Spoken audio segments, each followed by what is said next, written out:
right, Joint with Jake, Rosie Grow Good edition here in Sweet Leaf Studios. Welcome back. We have got the one and only, the lovely, and I am going to marry her next month, the beautiful Rosie Good. Tell him you're going to marry me, Miss Rosie. I'm going to marry him. Yes. Mwah. May 20th. That's right. Yes, will be our anniversary. 2023 is the date. Yes. So, very excited about that. Thank you very much. So we get a chance now to get to know a little bit about Rosie Grow Good. Finally, she is the one behind all the editing and all the videos. I don't even know how to turn the computer on. So unless you don't like them. There she is. If you don't like them, then that's not me. yeah. You know, I did a couple. Not saying which ones. The ones that if you don't like them, they're not me. Yep. So. I probably won't be getting much better anytime soon. Probably not. So she gets smarter, not me. No. So we have been together now 16 years. Right? I think so. Yeah. Well, we met in 07. 07. Why don't you tell them how we met? Everybody's dying to know. We met purposely prearranged meeting on the exit ramp at Pinecrest exit in East Peoria. Yep. Hoorah, 98. Hoorah, 98. We were working. And the funny thing, I think, is that we were both in the same business, in different businesses, almost around the same time, not too far from each other, but we never met. And then I needed somewhere to go work and train, and this guy needed someone to work with and train. So I was just supposed to, just like a catch and release, you know, I was supposed to just train her up and then send her back to around the Champaign area, and then she was going to set the world on fire. But I did such an outstanding job training her, I decided to keep her. Mine. We had a good time though, huh? We did all of our shows together for the first couple of years. Yeah. We had a lot of fun. He used to make fun of me. I was kind of like his Vanna, except he would pick on me, and people loved it. People loved it. It's the only reason I did it. You know, yeah. It was a polish. After 2 years, it was like, you know, we did the same thing, the same show. I got good at it. We got real good at it. Yeah. And yeah, if there was a sale in there, we were gonna get it. We got so good at it that I actually stopped taking it real serious, and I started doing the whole shows as a character. I've done entire cooking shows as George W. Bush. He's done George W. Bush. He's done Lieutenant Dangle from Reno 911. The whole show. Yeah. Everyone's looking fit as a fiddle. Are you guys hungry? Ready? Even did dinners and conference calls as one of our best mentors, Johnny Nolan. He's from down in Tennessee. Yeah, he's a nice guy, but just don't be in a hurry if you want to talk to him. But oh man, just a hell of a nice guy. Yeah. Super duper.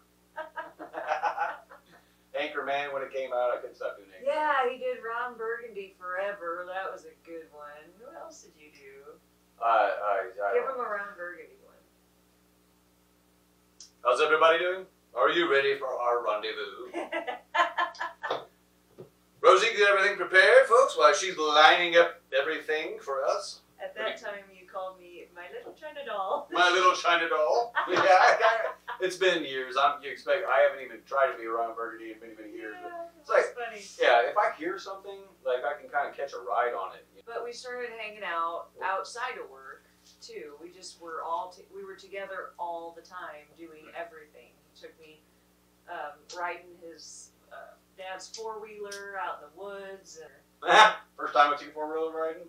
Yeah, I think it was the first time. I took her down to Ball Diamonds, went up this hill, you know, showing off and everything, and I boogied up it real fast. I hadn't been up it at a decent speed yet, and I got up there. I was watching. I wasn't riding. Yeah, and I get to the top of it, I hit a root, and it kicks the back of the bike out. And anyway, I had to bail because it was going to come back down on me, so I bailed. and the bike just goes boom, boom, boom, boom, boom, boom, which I'm really good at, breaking shit. So, we rode it back, but bent handlebars, sideways, going down the road like this, and just trash that bike. And it was my dad's. So it was my dad. So when my dad seen it, he was kind of pissed off. And then I said, "Well, I know. I'm just glad she's not hurt. She got scared. She the throttle, she just she just punched it, and she's just not used to riding and had an accident." And then he said, "Oh my God, you're so lucky. She could have been really hurt. Look at that mangled mess." What we forgot to mention is that while we were trying to recover the four-wheeler and figure out how to get it back to the house, Jake, the bait, was like, "This is my dad's four-wheeler. He's going to be pissed. Yes. What am I going to tell him?" And I said, "Oh, yes. Just tell him I did it." Yes. Right there. I knew she was down. This is a soldier. I love her. Oh, yeah. That was like the first time we hung out, probably. Yeah, it was. That's right. Yeah. Man. And it was like 2 or 3 years later. Dad found out. Yeah, no, 3 or 4 years later, because we already moved away. And somehow he found out. Yeah. Came up.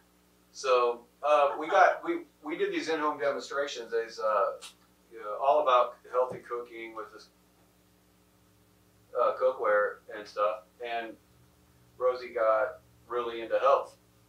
And when we moved up north, but this is before she was gluten-free, I always was like, she still and always has a rockin' ass body, but she was not exactly thrilled with a certain part of her midsection, and she goes to work on Insanity. A to Z finishes it. For 90 days, she goes into, almost without exception, whatever it was, 90 days? Yeah. 90 days. I don't even know, there was like maybe Sunday off or something like that? Probably. Whatever. Yeah. I mean, coming out of that workout, we had about a 500 square foot workout room, and she'd come out of that room just absolutely, it had all kinds of equipment in it. She'd just be drenched just from doing Insanity. And Face was red for hours. I'm like, yeah. I'm like, she's trying to kill herself. Legitimately, wow. And I was so proud that she completed it, because I saw that that's some intense shit. Crazy. And she did. But she didn't really reach her goal. And then she started doing a bunch of yoga and stuff like that. And when you got rid of gluten, you reached your goal by going gluten-free versus Insanity, a workout program that basic training ain't. It's insane. So Insanity. So she's got some real grit. She's very strong.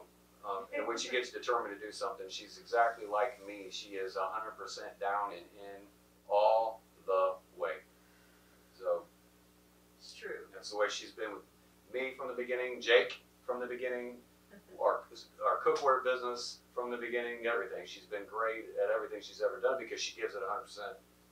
So thanks. That's very sweet of you. I could go on and tell you stories for a long time about just the tenacity and grit of this lady. Oh, thanks. Yes. Yeah. I mean, in your former life, there were like 4 telemarketers, and then they hired you, and then within like 2 weeks, you were the only one. She booked so many appointments, they actually fired everybody. And that's fucked up, but they did. Better, she's that good. It was maybe 2 months, but yeah, it was good money doing that. Yeah. And that took you everywhere, like that health kick you got on. Next thing you know, it was all about growing organic, and within a short time, we were up in Caroline where we had massive gardens. And tell us if you want to talk about any of these crazy gardening things you did up there. Yeah. Sheet mulching, is what comes to mind. Yeah, I got into permaculture, and with permaculture, we don't do our gardening in the ground. We build the soil above the ground, and sheet mulching is my chosen method, my preferred method. And you you build your garden up off the ground by mounding things that you can grow in. And I made a keyhole garden so that it faced south to catch the heat, and then had all this. Yeah, it would come up and basically like that. It was kind of picture a skull key or a mushroom almost. Yeah, and so there's a straightaway where you just walk the aisle all the way around, but then it would end and come into a big circle at the top. So you walk all the way around, and it leaves plenty of room for you to gather all your goods, and so you're saving energy. That's the whole thing. You're saving your own energy, and you just can gather all of your food. But that round part is where you put all your hot shit, and it wants sun and stuff, and it catches all that heat right in there. So we did that. I built an herb spiral out of bricks that we found on our property, and so it just spirals up like this, and you have all your cooking herbs and medicinal herbs all in one place, and just all kinds of permaculture stuff. I had a worm farm for fertilizer, and we got chickens. Man. Oh yeah, the first year we had that garden, you spent probably 8 hours to 10 hours a week on your hands and knees weeding. Yeah. And when you started doing the mulching, the sheet mulching and that kind of stuff, we never saw a weed. Nope. It's amazing. It's like you don't see weeds until you actually, till the dirt. If you can just not till, you will not have weeds. I mean, Yeah. So it was pretty awesome seeing, now you can just go pick your stuff. You don't have to weed at all, and there's so much more time for activities. Yeah, I actually started a second business in Wisconsin teaching permaculture, and if we had stayed there long enough, I would have provided the service, and because the service is amazing, and it saves you all that energy and all that time, you get your life back, and you can grow so much food and medicine and everything that you need to survive, and you don't even have to, spend 10 hours a week in the garden to do it. Nature works if you just let it do it. You show it the way you want it to be, and it kind of starts over and does it. It's an awesome concept. Yeah. And what you guys don't, you just got to realize, look, she can do a full-time job, go three meals a day, do the full-time job of the telemarketing, making sure I have 40 appointments a month, at least, and do this, that, and the other thing to keep a household running while I'm out working, and go to school and get a certificate in the shit.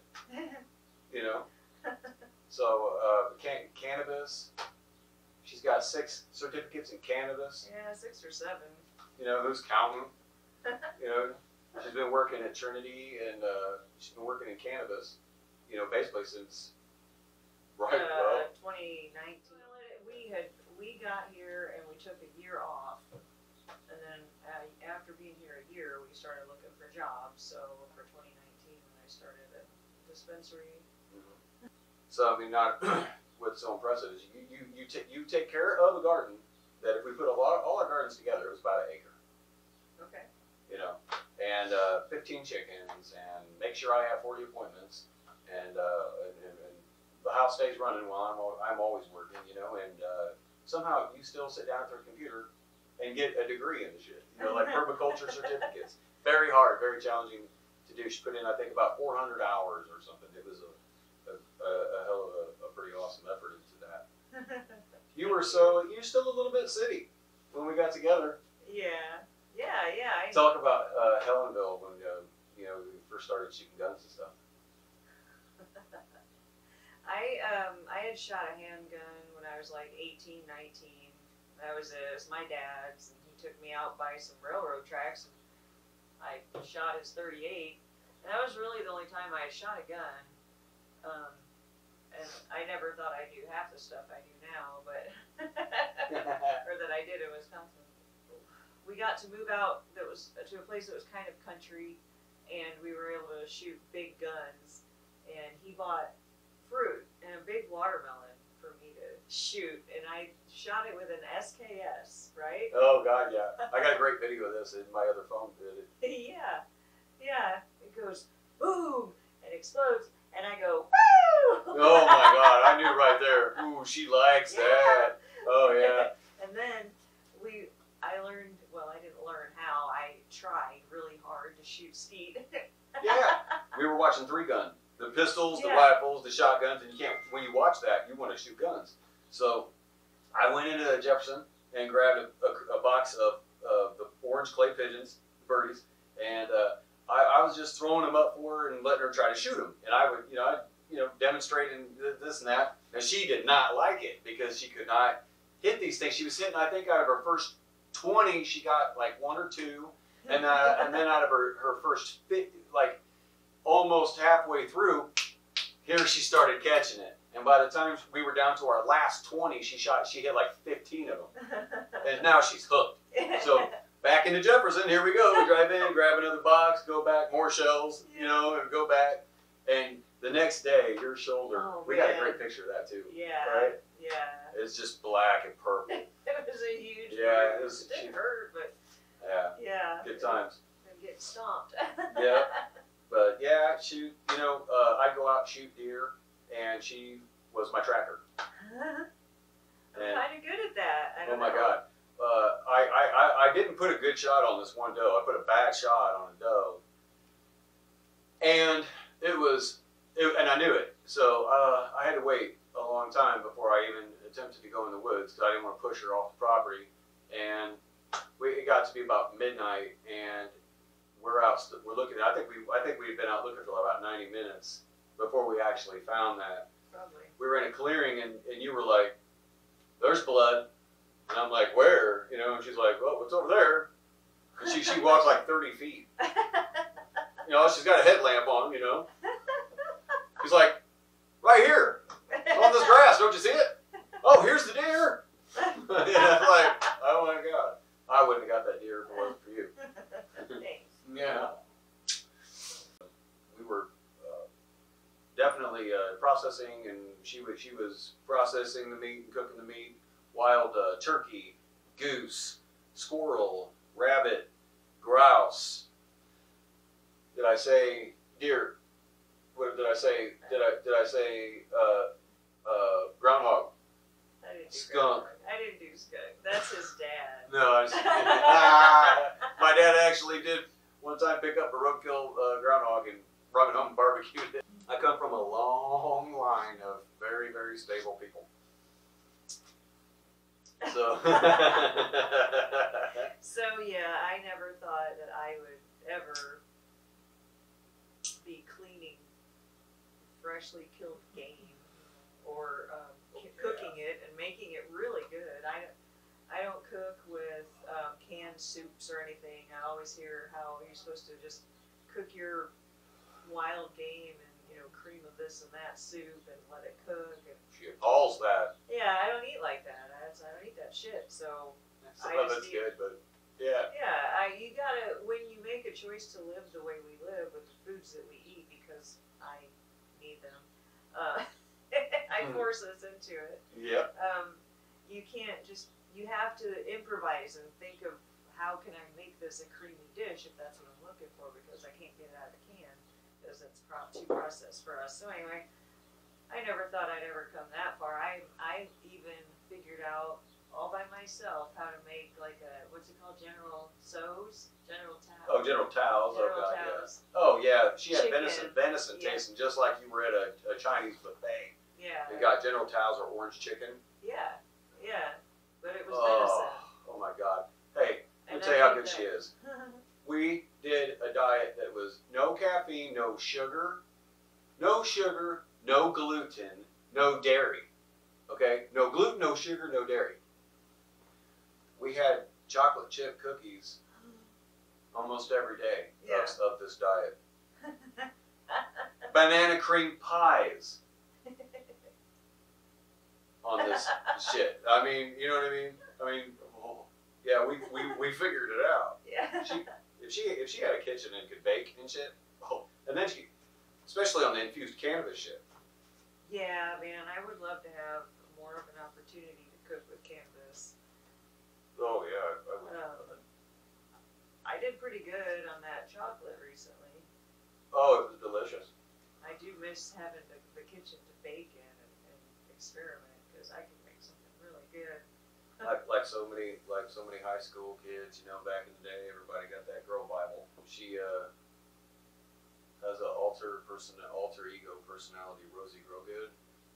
She's been possessed by the spirit of the hippie princess of this neighborhood, and she tends the magical garden. And makes yummy things with said garden. I just, you know, it was so much fun living up there and working in the gardens with you. And we would take four-wheel rides every day. That's how we'd start off the day. We'd get up, we'd have breakfast, you know, for so many months a year, and take a four-wheel ride. And it was down a beautiful trail, down alongside a river, through cedar, pines. I mean, just the smell of it was just magical. Yeah. And you're just right along the river, so you saw ducks and geese and all kinds of turkey, that thing that swims. Yeah, all kinds of deer. And we would take that morning ride and sip coffee on our morning ride, and it was the greatest. It was fucking beautiful. All the hunting and outdoor kind of stuff. We had a shooting range in the yard, and you know, not only did I have her, you know, shoot targets, but I'd have her shoot from the hip at targets, you know, pretend to, you know, like fall, go down and then roll over, shoot from her back, then come up, shoot from one knee, then stand up and engage, you know, just. Yeah, that was fun. Yeah, she is a very capable young lady to have your back. And have my back any day, baby. She got her concealed carry in Wisconsin and stuff like that, so she's my bodyguard.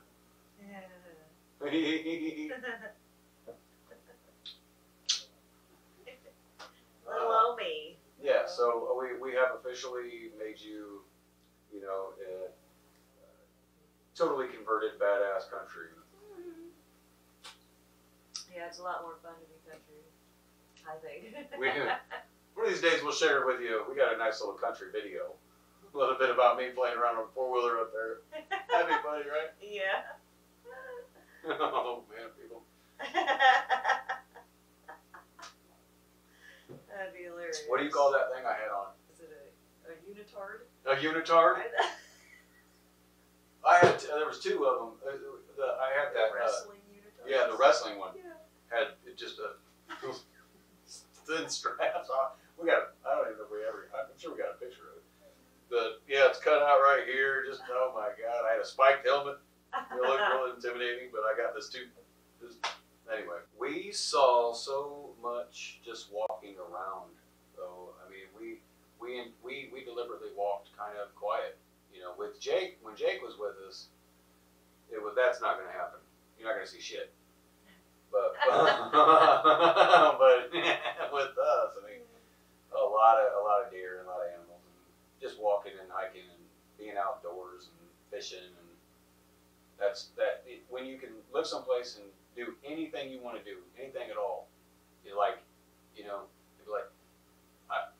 we were doing what we would always go on vacation to do. Yeah, we lived on vacation. It was fucking great. Yeah. And before we moved up there, we went to the Smoky Mountains. What did we do? We hiked all over the damn thing. We rode four-wheelers all over the Smoky Mountains. We rode horses all over them things. We went tubing. And Whitewater rafting, tubing, swimming, yeah. bobbing, in and outing.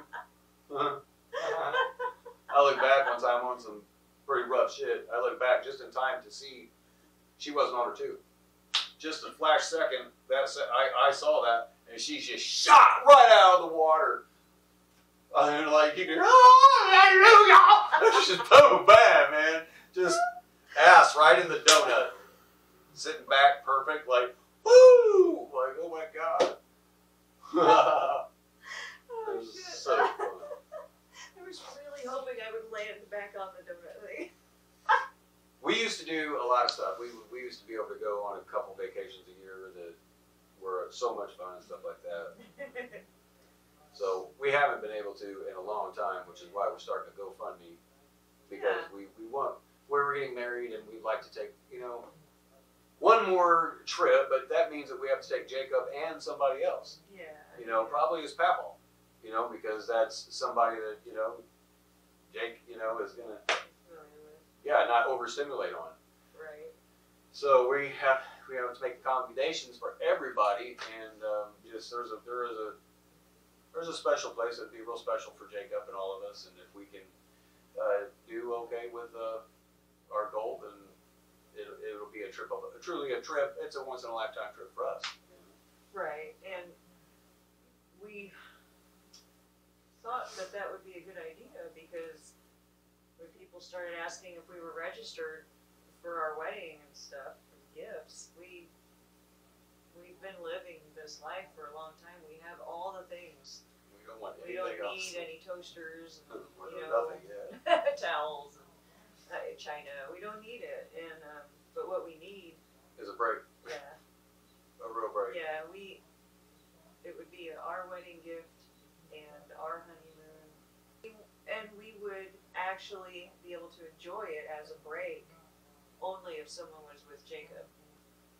Yeah, only if we had someone, because we have to take Jacob, and if we don't take someone else, then it's just all of us going on vacation and us still having to take care of all of his needs. But if his needs for attention can be, taken care of by a fourth person, his grandpa, then that's what we need to do, and that's what we're gonna do. That would have been a lot better, but. Hey, look, I haven't been able to go anywhere in years since I went fishing with Chet and Tony, and my dad was this close from calling me then, when I was some miles away. It had been years before I went anywhere before then. So, to go anywhere without Jake would be no fun because there is, I go and play cards with my friends. It's about 150 yards down the road, and it's about as far as I went for several years, because even if I did go anywhere, I wouldn't have a good time because I would just fear, I'd have so much fear because the phone's going to light up any second and something, Jacob's wigging out. And, sometimes that has, I got to be there, because it has consequences on him. He's been known to hit his head and cause himself harm. And he's very powerful for being so lean and mean. He's just, a lot, for our little doll here to handle. If we can get him to, someplace where there's a beach, or something like that, then he'll be, that's what he's into. We took him to Florida to stay at the Leaky Tiki. He was out here, I'd ask him to say it. I wonder if he would say Licky Titty. Yeah. Talks about it for a long time. We took him, that was like when he was about 8, about 2000, well, about 10, yeah. I think. Yeah. So, can you maybe spare a little? I just am so proud of your podcast. Over 1,000 views now. Thank you. You want to talk a little bit about what that's meant for you doing that and why you're doing it and all that good stuff a little bit? Yeah, the podcast is called Parenting Severe Autism, and it's about our experiences with that lifestyle and all of the things that we've been through, and not just us, but Jacob, everything he's been through. And there's so much to talk about. And what got me wanting to talk about it was that he kept getting rejected from everything we tried to get him into. We tried to get him into a teen group. We tried to get him into GCRC wouldn't help him. Yeah, but these are like things that they're not services. It's just something. It's something for him. So we tried a teen group where they meet once a week and they go swimming. And then that same group would also take little trips. And one of the trips happened to be to Disney on Ice in our local area in Wisconsin. And I found out about it, but he never got invited to it. And I asked her why, and she said, because he's too much and we can't handle him. And I was like, what about us? Why can't we handle him? He should be able to, he loves Disney. What the hell? So, and that was the first time that he got rejected. And I fought for that, and we ended up going. Yep. And he was the life of the party. He had so much fun. Yep.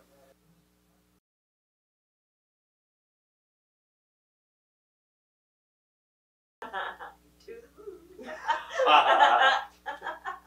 So that's why I started it. That kind of thing kept happening, and each time it was just worse than the time before. And it just, there's nothing for kids like ours. That's the bottom line. And I can't be the only mom, and he can't be the only dad out there struggling with a kid like ours and the stuff that's not available to that kid. And all of the things that are supposed to be available are not for someone as severe. They're more available for the cute, cuddly kind of autism, but the really serious autism that's very hard to deal with all day, every day, no one wants to deal with it. So there are no fun things for these kids, and I'm just trying to create a place where parents like us have a voice and we can listen to each other's stories and share. So I always invite people to tell me their story or come on the podcast and share. Thing is, nobody really wants to share that kind of stuff, but they do like having someone to listen to that is going through the same stuff. And I try to add a lot of humor to this lifestyle in the podcast. So it's very therapeutic for me because I get to share with other parents who I know feel exactly the way I feel at times. They say I'm getting emails that I'm helping people, you know, that they love my podcast. I keep it real and I use potty mouth and all kinds of stuff sometimes, but It's got a thing on there where you can buy her a coffee, you know. Yeah, When she got her first coffee, that was really exciting. yeah, Got her first 100 listens, 500, downloads, then 1,000. And yeah, it's exciting. So it's not a whole lot that we haven't been through. So, and Jake's 22. So for people that have anything remotely closely to Jake, then there's a lot of people out there. That's why our audience is growing. They can identify to, yeah, that's what happened yesterday. Holy shit, that's what's happening today. And there's a good chance that might happen for us tomorrow. So I think I'll take her advice because this is what made the difference for her at that point in time. yeah, or at least it's another idea, if you get doctors' attention for your child and you're able to have certain issues addressed, the only opinion you have is of that doctor. There aren't a bunch of doctors out there waiting to give you second and third opinions when they have to deal with your kid being as upset as he is at the doctor's office, So anyway, there's not a place locally for many parents to go to meet for severe autism. And if you just go to the autism group locally, support group for parents, it's laughable and it doesn't fit in with our lifestyle. It looks nothing like our lifestyle, and we actually get a little bit ridiculed or get funny looks from people when we talk about the struggles that we have because they're nowhere near what those people go through. So anyway, We're at a table where this lady is worried about how her autistic son is doing in college, and as he's driving so there. so excited to get his new car. Yeah, It's like, are you shitting me? I tie my kid's shoes. right. Okay. At 17 No, you're back right. then. Yeah, my Yeah, kid's 18, and whatever. Yeah, so that's why I started this podcast because at first I said, man, I need to start a YouTube channel about this shit. This sucks. But I didn't do that because I'm very emotional. And I don't want to just have a camera on me while I'm sobbing trying to tell a story about something. Oh, yeah. So I sound okay if I'm upset, but I can't pull it off on camera, so I did podcasting. But I do try to add a lot of humor because when you're able to look back on it or just have some time together while he's taking his rest inside or something, we're able to put a funny spin on it just to help ourselves. It's all very therapeutic. That's the reason for it. Just like doing the Bird for Birth for YouTube, right? Exactly. It's funny. We get a lot of laughs. You have a creative outlet. Yeah. You get to. Not gonna miss a chance, you know, Yeah. to laugh. Is when things get really hard, you know, you don't miss, you know, opportunities, you know, to breathe a little easier, you know, to laugh, you know. Yeah. And yeah, there's a lot of different ideas, you know, that went into me really getting serious about laying a few things down on video, and one thing among them is just that Jake can have that anytime he wants. He gets on YouTube and he can see Daddy. He can see himself sing with Daddy, and you know, that kind of stuff. So, and he always will. You know, as long as he has access to that and YouTube's around. You know, maybe that's longer than me, hopefully. So, but I just somehow got so fortunate, you know, to have somebody with the depth, you know, to go and to battle with me, and then, you know, have something, you know, left, you know, to take off into goof off land with me, you know. And it's like, you know, it's kind of, you know, a self-defense mechanism, you know. Yeah. You know, I'm a very mediocre guitar player. I don't consider myself to be a very good guitar player. I have this, you know, I'm acting like a guitar player playing a song, you know, because it's a puzzle for me, and it's funner than playing video games. I literally kind of look at it like that, you know. Songs are challenges, you know. I just don't like video games. I play guitar, you know, right? But I'm not really a musician. Like, I don't know. You tell me, you know. I get better, you know. I mean, I'm open to things, but like, you tell me, you know, hey, play in the key of D minor, or, you know, the G or whatever. I can do the chords, of course, but I can't move around in that key very well. I don't know the notes, what's going to be that note. I don't know shit. I just think it's a lot of fun, you know, and it's a really good distraction, and it's got me singing songs with Jake. It's just something I always did anyway. Yeah. And just when we're alone, she can't believe that we do it sometimes the way that we do. But it's almost like we fill the air with these old Disney songs, you know, John King, Feel the Love Tonight, and stuff from Hunchback of Notre Dame and stuff like that. And it just makes him laugh and calms him. And I know as long as he's laughing and he's there, even though you know, he's in and out, you know, hitting me, I know he's not running off somewhere. Yeah. And sometimes you just take what you get, just to make sure that they're right now, right here, safe. And so some of that goofiness, you know, is spilt over into these other ideas. Yeah. And a lot of fun with this. We're gonna have so much fun with skits, and we got so many different ones lined up, you know, with Herbie and Trixie, and I'm doing more Scarface and Rambo, and like and subscribe to the channel to catch some of our up-and-coming skits. We have all kinds of different ideas that we've been putting out, you know, throwing back and forth. I got some other stuff that I'll be doing, as well as making more parodies and stuff like that. We're pretty excited about the one that's coming out real soon. It's coming out so close to the time probably when this comes out, I will say it. It's called La Ganja.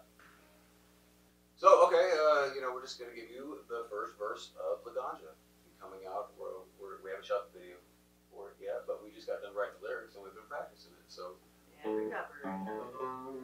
So you can dig it on. We're going to give you the first verse, and you know, play it around a little bit. And if you like it and you want more, you can go over there and subscribe and check out the video. All right. Oh no. Got me in, Rosie. Oh no. Oops. Oh,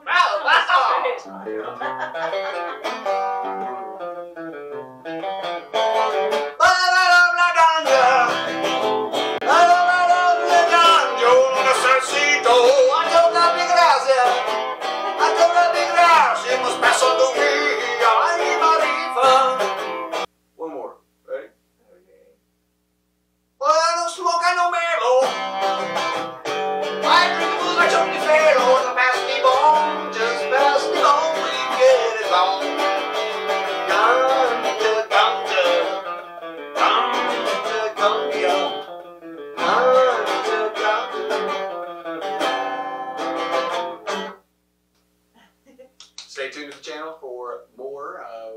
mayhem and the upcoming videos and parodies and madness.